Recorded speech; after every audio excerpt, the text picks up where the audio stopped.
Pemerintah tengah menggalakkan transisi penggunaan kendaraan yang lebih ramah lingkungan.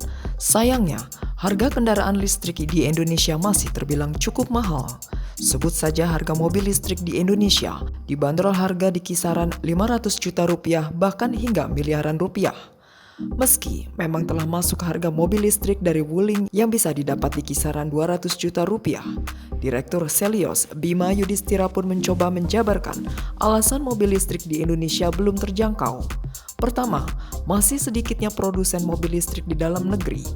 Kita harus impor dan biaya impor yang dibebankan relatif tinggi, termasuk biaya pembelian suku cadang mobil listrik, ujar Bima kepada kontan.co.id Minggu 18 September.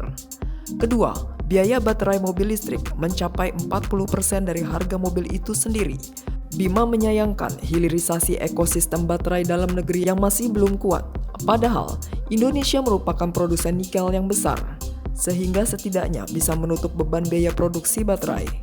Ketiga, insentif perpajakan yang tidak cukup. Saat ini, pemerintah hanya membebaskan pajak penjualan atas barang mewah alias PPNBM 0% bagi kendaraan ramah lingkungan.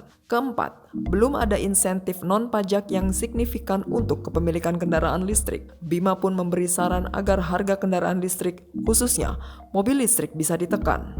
Dalam hal ini, pentingnya tambahan insentif perpajakan maupun insentif non-pajak. Untuk insentif perpajakan, bisa ada tambahan pembebasan pajak pertambahan nilai dan pajak penghasilan.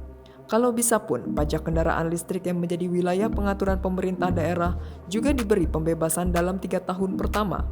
Tambahnya, sedangkan dari sisi insentif non-pajak, pemerintah bisa mendorong konversi mesin kendaraan ke baterai atau bahkan mencontoh hal yang sudah dilakukan oleh negara-negara lain.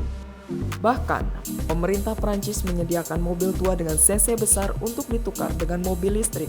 Tandas Bima.